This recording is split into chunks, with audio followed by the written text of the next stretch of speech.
इस प्रोग्राम के प्रायोजक हैं wahcard.com। सजाए हर जगह हमारे साथ। देखिए, मेरे परिवार के लिए भी ये समझना बहुत कठिन था कि हमारा जो बच्चा है वो बायोलॉजिकली लड़का है पर साइकोलॉजी लड़की है।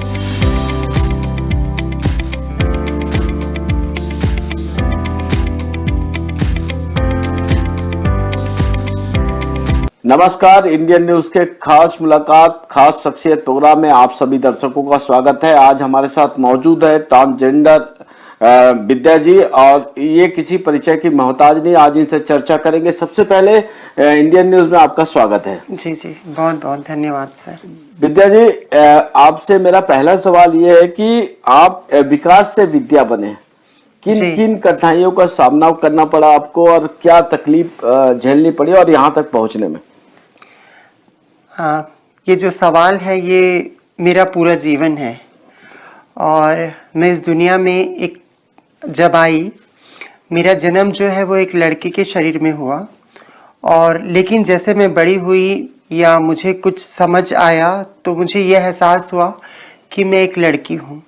तो मेरा जो जन्म था वो एक गलत शरीर पे हुआ था, और जिस तरह से हमारे समाज में एक जेंडर को लेके सोच बना हुआ है कि लड़का है तो उसको इस तरह के काम करने हैं, ऐसा पहनावे पे रहना है, ऐसे खेल खिलौने होंगे, ठीक वैसी लड़की के लिए लड़कियों की तरह। पर मैं एक ऐसा पर्सन थी जो बायोलॉजिकली लड़का थी, पर मेरी सोच, मेरे इमोशन, मेरी भावनाएं लड़कियों जैसे थी। तो ये जो सोसाइटी का बना हुआ जो जेंडर कॉन्सेप्ट है, जेंडर बॉक्स है, उससे मैं बाहर थी। तो हमेशा मैं समाज के हाशिए पे थी और टारगेट में थी। और जब मैंने ये फैसला लिया कि अब मुझे अपनी जो जिंदगी है वो अपनी मर्जी से जीनी है और आज़ादी से जीनी है, तो जो विकास की जिंदगी में जो लोग थे उसमें से ज़्यादातर लोग विद्या की जिंदगी में नहीं हैं। पर आज मैं खुश हूँ, मैं अपने साथ हूँ, अपने शरीर में हूँ। इस चीज़ की मुझे बहुत खुशी है।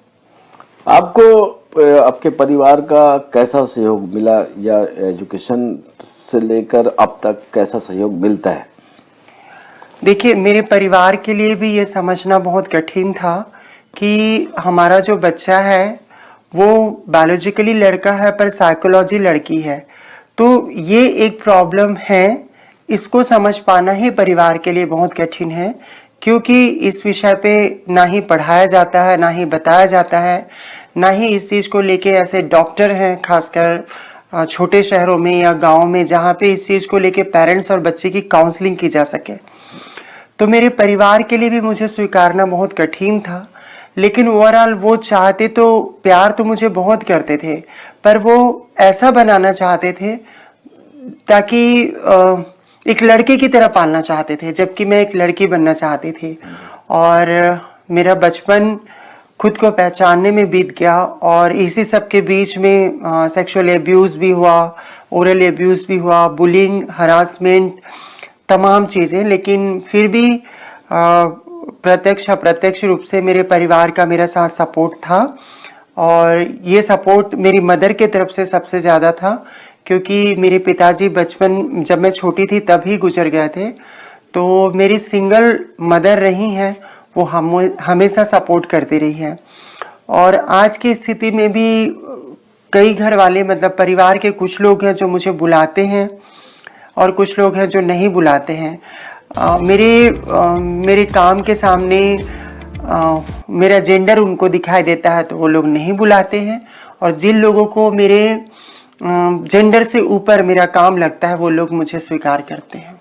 एक चीज हमेशा देखने में आया है विद्या जी की किन्नरों को समाज का जो नजरिया है, मतलब कुछ अलग ढंग से देखते हैं। तो ऐसे में आप जो उनके लिए लड़ाई लड़ रहे हैं, उनके लिए काम कर रहे हैं, तो क्या कठिनाइयाँ आती है?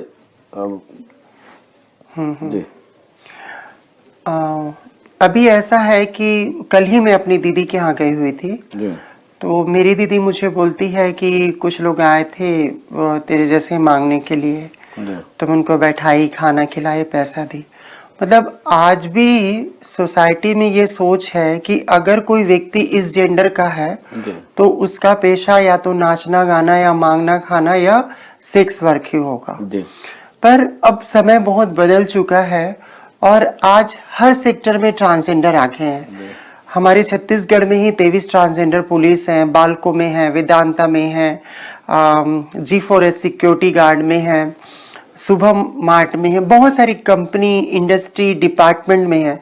तो ऐसा नहीं है कि अगर कोई ट्रांसजेंडर व्यक्ति है तो सिर्फ उसका ट्रेडिशनल ही पेशा होगा। अब समय बदल गया है और लोगों की भी सोच धीरे धीरे बदल रही है, तो लोग मौका दे रहे हैं। और मुझे ऐसा लगता है कि ये जो लोगों का माइंड सेट है कि अगर लड़की है तो वो हार्ड वर्क नहीं कर सकती, नाइट शिफ्ट नहीं कर सकती, लड़का है तो वो घर का चूल्हा चौका का काम नहीं कर सकता, बच्चा नहीं संभाल सकता, ये जिस टाइप की सोच है ना, इस सोच से सोसाइटी को निकलना पड़ेगा। तभी इस सोसाइटी में, इस देश में, इस दुनिया में लड़का, लड़की और ट्रांसजेंडर इक्वल होंगे। एक चीज मिता जी, आपने एक सोसाइटी बनाई है, मितान सोसाइटी। ये क्या काम करती है और कितने लोगों को अब तक आपने मदद की है? अच्छा, छत्तीसगढ़ मितवा संकल्प समिति जो है वो हम लोगों ने 2009 में रजिस्टर्ड किया और इस संगठन का बनाने का एक ही उद्देश्य था कि ट्रांसजेंडर व्यक्तियों के साथ में जो भेदभाव है और कलंक है और सामाजिक, आर्थिक और शैक्षणिक रूप से जो पिछड़े हुए हैं, उनको हम एम्पावर करें और समाज के मुख्य धारा में जोड़ें। तो जिस तरह से अगर हम देखते हैं तो मात्र 2% ही ट्रांसजेंडरों का फैमिली एक्सेप्टेंस है। 50% ट्रांसजेंडर जो है वो अपना स्कूल ड्रॉप आउट कर देते हैं और लगभग 33% ट्रांसजेंडर सुसाइड कर लेते हैं। और अगर मैं बात करूं तो 37% जो ट्रांसजेंडर हैं उनकी हत्या कर दी जाती है, जिसमें से 10% उनके पेरेंट्स ही करते हैं, क्योंकि उनको ये फील होता है कि उनके बच्चे आगे बड़े होकर उनके परिवार का नाम या इज्जत खराब करेंगे। और मैं बात बताऊं कि लगभग 40% जो ट्रांसजेंडर हैं वो HIV एड्स से ग्रसित हो जाते हैं बिकॉज ऑफ सेक्सुअल एब्यूज। और ट्रांसजेंडर व्यक्तियों की कभी शादी नहीं होती, वो एक चीज है, तो मल्टीपल पार्टनर बनाना पड़ता है।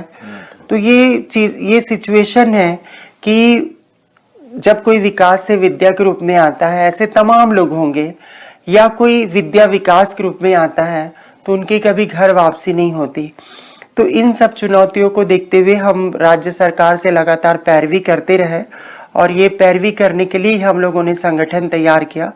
सरकार की नीति और योजनाओं में ट्रांसजेंडर विषय वस्तु को शामिल करना और दूसरी चीज ये था कि सरकार की जो भी योजनाएं हैं वो ट्रांसजेंडर व्यक्तियों तक पहुंचाना। तो थोड़ा बहुत तो हम लोगों ने कोशिश से चेंज हुआ है, लेकिन मुझे ऐसा लगता है कि अभी एक लंबा रास्ता अभी तय करना बाकी है, क्योंकि ये शुरुआत है। और मुझे ऐसा लगता है कि एज अ ट्रांसजेंडर एक्टिविस्ट हमारी जो समझ है, हमें ऐसा लगा कि ये हमारी रिस्पॉन्सिबिलिटी है, क्योंकि हमारे जेंडर के साथ में स्टिग्मा लगा हुआ है।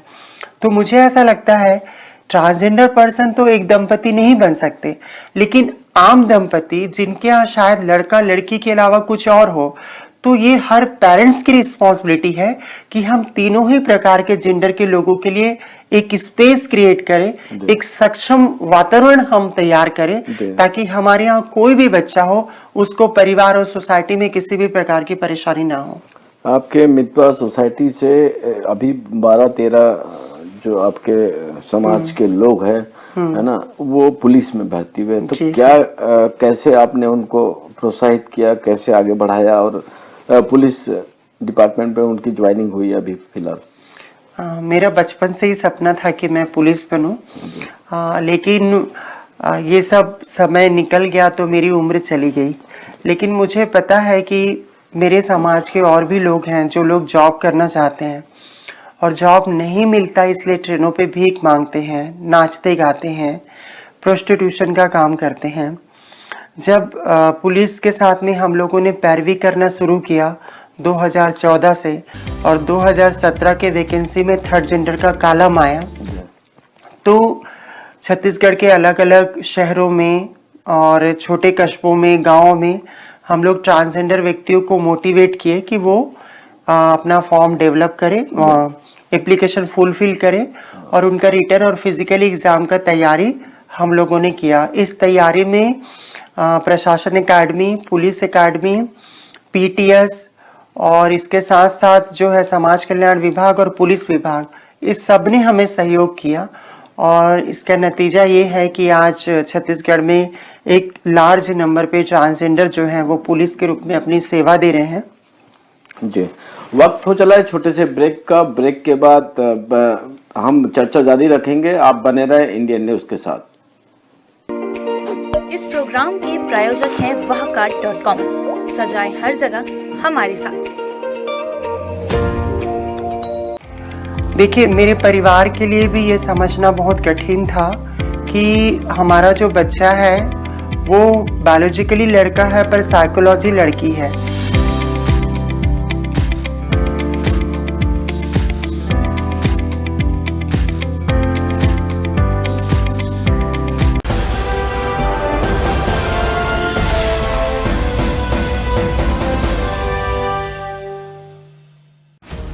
पूरे भारत में कहीं भी कभी भी सबसे कम किराए पर बुक करें वन वे टैक्सी rahultravels.com पर।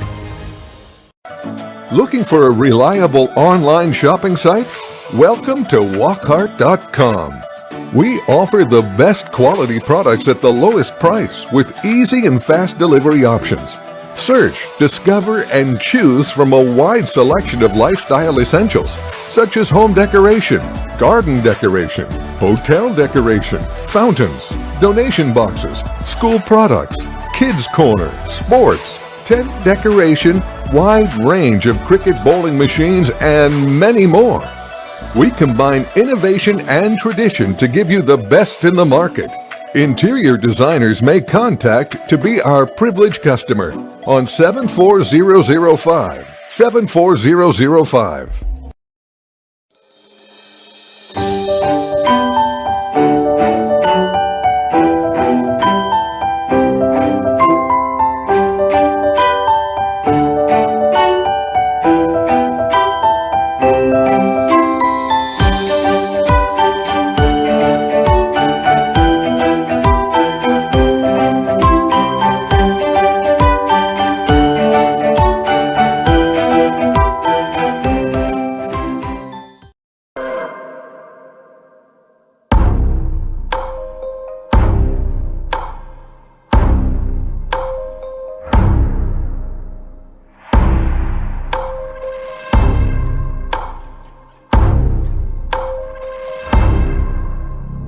प्रशिक्षण जो रोजगार दिलाए। Computer hardware, mobile servicing course, electrical course, electronics course, refrigeration, air conditioning course, छात्रावास की सुविधा। Indu technical institute, T market power house, जिला दुर्ग, छत्तीसगढ़। Mobile number 9827194279, 7415674157। ये है इंदु ब्रॉडकास्टिंग प्राइवेट लिमिटेड और आप देख रहे हैं इंडियन न्यूज, हर पल, हर क्षण, हर सच।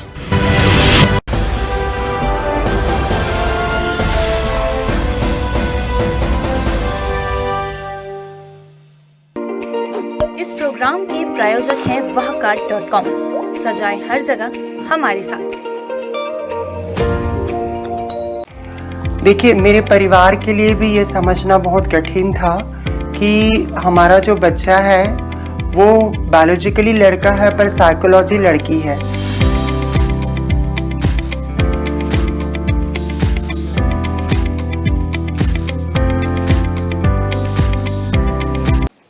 ब्रेक के बाद आप सभी दर्शकों का स्वागत है। हमारे साथ मौजूद है हमारे खास मुलाकात, खास शख्सियत ने विद्या जी, और इनसे अभी चर्चा जारी है। विद्या जी, आप तृतीय लिंग आयोग के सदस्य हैं छत्तीसगढ़ गवर्नमेंट में। जी। स्टेट गवर्नमेंट और केंद्र जो सरकार है, राज्य सरकार और केंद्र सरकार, तो जो किन्नरों के लिए क्या क्या योजना है, कैसे उनको मदद करती है, आप हमारे दर्शकों को बताने का कष्ट करें। जी ठीक है। सर, मैं बताना चाहूँगी कि 10 अक्टूबर 2014 को माननीय सर्वोच्च न्यायालय के आदेश के बाद छत्तीसगढ़ सरकार ने एक ट्रांसजेंडर वेलफेयर बोर्ड, तृतीय लिंग कल्याण बोर्ड की स्थापना की बोर्ड एक एजेंसी की तरह काम करता है और तृतीलिंग व्यक्तियों के लिए वो योजना तैयार करता है। और शासन के 9 प्रमुख सचिव हैं और माननीय मंत्री समाज कल्याण विभाग जो है उनकी अध्यक्ष है। और ये हर 6 महीने में इसकी बैठक होती है। हर जिले पे कमेटी है जो ट्रांसजेंडर व्यक्तियों के लिए परिचय पत्र बनाता है राज्य स्तरीय। और इसी कमेटी में एक मेडिकल बोर्ड भी बना हुआ है। हालांकि किसी भी ट्रांसजेंडर व्यक्ति का कोई फिजिकल स्क्रीनिंग नहीं होता है, पर एक सेल्फ डिक्लेरेशन और साइकोलॉजी टेस्ट के बाद उस व्यक्ति को ट्रांसजेंडर कार्ड दिया जाता है।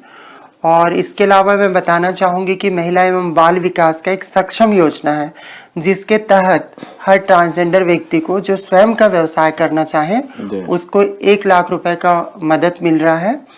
इसके अलावा जो कक्षा 8वीं है, कक्षा 10वीं है और पीटीएस, पुलिस एकेडमी और बीएड और डाइट कॉलेज और प्रशासन एकेडमी, इन सभी जगहों पे ट्रांसजेंडर विषय वस्तु को पढ़ाया जाता है और इसके लिए अलग से मॉड्यूल भी तैयार किया गया है। इसके अलावा जैसे मैंने कहा कि मैं इस दुनिया में विकास के रूप में आई, पर मैंने विकास के रूप में आने के बाद मैंने खुद को अंदर की जो फीमेल है उसे मैंने बाहर कम आउट किया और एक विद्या के रूप में जिंदगी जी रही हूँ। तो जो माइंड और बॉडी है उसको एक करने के लिए मेकाहारा में सेक्स रिसाइनमेंट सर्जरी कराया जाता है जो निशुल्क है और ये डीकेएस में भी है। इसके अलावा मैं बताना चाहूँगी कि जो नगरीय प्रशासन है, नगरीय प्रशासन जो है वो दुकानों और मकानों में 2% का रिजर्वेशन दिया हुआ है जिसके चलते पूरे छत्तीसगढ़ में लगभग 188 लोगों को फ्री लाभ मिला है। और अगर मैं केंद्र सरकार की बात करूं तो वर्तमान में एक स्माइल योजना चल रही है जिसके तहत नेशनल पोर्टल के माध्यम से ट्रांसजेंडर व्यक्तियों का निशुल्क आइडेंटिटी कार्ड बन रहा है। दूसरा, गरिमागृह ट्रांसजेंडर शेल्टर होम पूरे भारतवर्ष के 13 जगहों पे संचालित हो रहा है जिसमें निराश्रित और आवासहीन ट्रांसजेंडरों को शिक्षा दीक्षा और उनका स्किल बढ़ाया जाता है और उसके बाद उनको जॉब प्लेसमेंट देते हैं। इसके अलावा दक्ष योजना है जिसमें ट्रांसजेंडरों को लगातार उनका कौशल विकास किया जा रहा है। इसके अलावा सर एक अलग से ट्रांसजेंडर व्यक्तियों के लिए केंद्र सरकार आयुष्मान कार्ड ला रही है जिसमें प्रति व्यक्ति को 5 लाख रुपए स्वास्थ्य के लिए दिया जाएगा ट्रांसजेंडर व्यक्तियों को, जिसमें हम अपनी सर्जरी, काउंसलिंग, हार्मोन्स और बाकी की जो स्वास्थ्य संबंधी समस्याएं हैं वो उसे ठीक किया जा सकता है। तो इस तरह से हम देखें तो भारत सरकार के द्वारा और छत्तीसगढ़ सरकार के द्वारा ही ट्रांसजेंडर व्यक्तियों के लिए ये योजनाएं चल रही हैं। पर इन सब चीज़ों में मुझे एक सबसे बड़ी चीज़ लगती है कि अगर ट्रांसजेंडर व्यक्तियों को 1% का भी आरक्षण मिल जाएगा तो 80% जो प्रॉब्लम है, चाहे वो फैमिली एक्सेप्टेंस को लेके हो, लाइवलीहुड को लेके हो, स्टिग्मा डिस्क्रिमिनेशन को लेके हो, ये सारी चीज़ें दूर हो जाएगी। तो मैं इस मंच के माध्यम से मैं जनप्रतिनिधियों को निवेदन करती हूँ कि वो ट्रांसजेंडर व्यक्तियों को 1% का आरक्षण दे ताकि हम भी समाज में कंधा से कंधा मिलाकर जॉब कर सके। विद्या जी, एक चीज हमेशा देखने में आता है कि जैसे किन्नर समाज रायगढ़, छत्तीसगढ़ के रायगढ़ में सबसे ज्यादा है और भोपाल, इंदौर, ऐसा मतलब उनका एक कुनबा है जहां पर केवल क्राइम देखने में आता है कि वो अगर एक पार्टी से दूसरी पार्टी केवल खून के प्यासे रहते हैं। ऐसा क्यों और उनके लिए क्या कर रहे हैं आप लोग? ऐसे मतलब उस पे सुधार या शिक्षा की जरूरत है कि नहीं, क्या मानते हैं आप?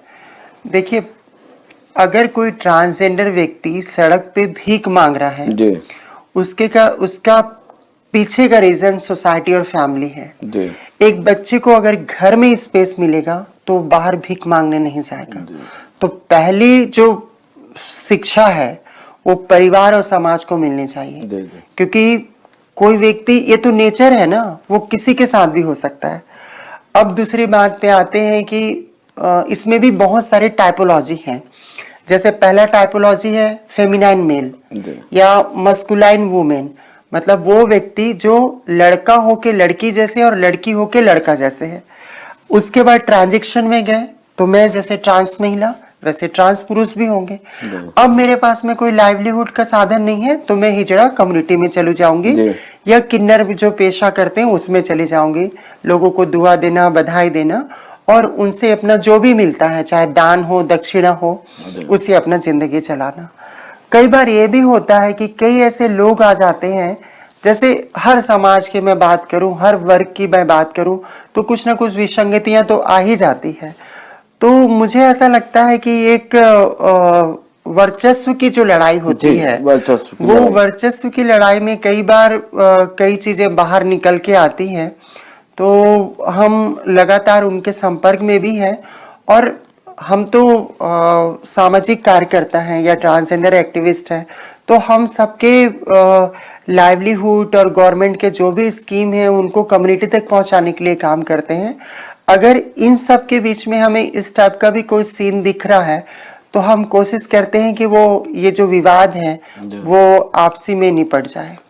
आपको बहुत सारे अवार्ड मिले, क्या क्या अवार्ड आपको अभी तक मिले हैं तो हमारे दर्शकों को बताना चाहेंगे? जी जी जी सर, लास्ट ईयर जो है वो मुझे पंडित रविशंकर शुक्ल सम्मान मिला है, राज्य अलंकरण, जो आर्थिक, सामाजिक और शैक्षणिक क्षेत्र में जो अच्छा काम करते हैं। और इस समय जो है वो कमला बसिन जी के नाम से एक सम्मान शुरू हुआ है, वो दक्षिण एशिया का है। तो ये सम्मान कहीं ना कहीं हमें हौसला देता है। और दूसरी बात ये है कि ये सम्मान से सोसाइटी में ये भी माइंड से चेंज होता है कि किन्नर सिर्फ भीख नहीं मांग सकती, नाच गाना नहीं कर सकती, सोशल इक्वालिटी के लिए भी काम कर रहे हैं, है ना। तो और जो सामाजिक विषमता है, असमानता है, उसको भी दूर करने के लिए काम कर रहे हैं। तो इन सब सम्मानों से मेरे समाज के लिए जो धारणा है, दृष्टिकोण है, वो भी बदल रहा है। बहुत सारे पेरेंट्स जैसा जिस प्रकार बच्चे होते हैं, किन्नर बच्चे या हिजड़ा जिनको आप कहते हैं, तो वो बच्चों को छोड़ देते, उन बच्चों के लिए आपकी मित्रता समिति क्या कार्य कर रही है?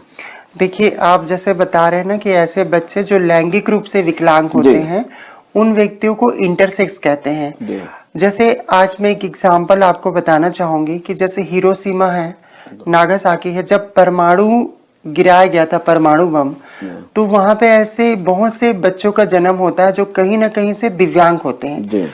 उनमें से कई ऐसे बच्चे भी होते हैं जो इंटरनल पार्ट से डिसेबल होते हैं। इसका मतलब ये नहीं है कि ऐसे बच्चे ऐसे बच्चे हिजड़ा या किन्नर होंगे। ऐसे बच्चे भी मेल या फीमेल या ट्रांसजेंडर तीनों हो सकते हैं। तो लोगों की ये धारणा है कि अगर कोई पर्सन या ऐसा बच्चे का जन्म हुआ जो इंटरनल पार्ट उसका विकसित नहीं है, तो कई पेरेंट्स को ये लगता है कि चलो इसको हम किन्नरों को दे देते हैं। ये किन्नर हो गया। आया अधिकांश। लेकिन ये बात नहीं है। ऐसे कई घटनाएं सामने आई हैं कि ऐसे बच्चे बड़े होकर लड़कों की तरह एहसास करते हैं, महसूस करते हैं, लड़कियों की तरह एहसास करते हैं, महसूस करते हैं। वो एक ट्रांसजेंडर के अनुसार नहीं करते। ट्रांसजेंडर होना या किन्नर होना या ये एक साइकोलॉजी जेंडर है। मतलब अपने जैविक लिंग के ऑपोजिट थिंकिंग है। सोच है।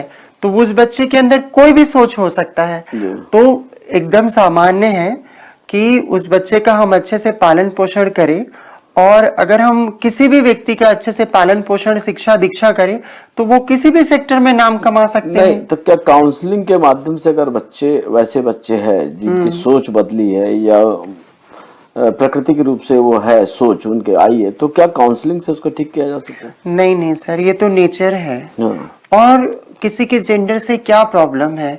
व्यक्ति का काम अच्छा होना चाहिए, सोच अच्छी होनी चाहिए, इंसानियत होनी चाहिए, दूसरों की इस तरह से मुझे ऐसा लगता है कि जेंडर से कोई लेना देना नहीं है। अभी आपके ऑफिस में ही कई महिला कर्मचारी होंगे, कई पुरुष कर्मचारी होंगे। इसका मतलब हम ये ना सोचे कि किसी रूप से कोई महिला कमजोर है तो हम उसका जेंडर चेंज कर दें, है ना। तो मुझे ऐसा लगता है कि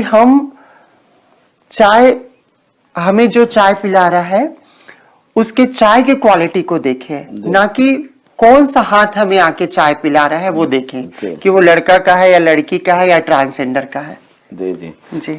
विद्या जी, आप हमारे दर्शकों को क्या संदेश देना चाह रहे हैं और उन माता पिताओं को क्या संदेश देना चाह रहे हैं? एक संदेश आपका। जी जी जी। देखिए, सबसे पहले तो हमें ट्रांसजेंडर व्यक्तियों के लिए लिबरल होना बहुत ज़रूरी है। हम जितना ज़्यादा उदार होंगे उतना ज़्यादा हम ना सिर्फ ट्रांसजेंडर बल्कि वो तमाम डाइवर्सिटी को हम एक्सेप्ट कर पाएंगे। दूसरी बात यह है कि हम हर विषय पे ज़्यादा से ज़्यादा पढ़ें, चर्चा करें, सुने, समझें। जब हम पढ़ेंगे तो चीज़ों को हम अच्छे से समझ पाएंगे, और जब हम किसी चीज़ को हम समझ पाते हैं तो ऑटोमेटिक हमारा माइंड उस चीज़ को स्वीकार कर पाता है। तो मुझे ऐसा लगता है कि स्वीकारता के लिए पढ़ना लिखना बहुत ज़रूरी है, और ख़ासकर उस विषय को जिस विषय को हम समझ नहीं पा रहे हैं, जिसकी वजह से कोई व्यक्ति आज घर से सड़क पे पहुंच गया है, कोई व्यक्ति सड़क से एक रेड अलर्ट एरिया पे पहुंच गया है, एक रेड अलर्ट एरिया से शायद वो दहियार पे पहुंच गया है, नाचने गाने पे मजबूर है। तो सिर्फ वो जेंडर अलग होने की वजह से एक व्यक्ति को कितने सारे प्रॉब्लम का सामना करना पड़ रहा है। तो हमें समझना होगा, और समझने के लिए हमें लगातार पढ़नी होगी। आपने इंडियन न्यूज को समय दिया, इसके लिए बहुत बहुत धन्यवाद। Thank you sir. ये थे विद्या जी, जो अपनी मेहनत से आज छत्तीसगढ़ के सहित पूरे भारत में इनका नाम है और इनको किसी पहचान की जरूरत नहीं है। खास शख्सियत, खास मुलाकात में फिलहाल इतना ही। आप देखते रहे इंडियन न्यूज। नमस्कार।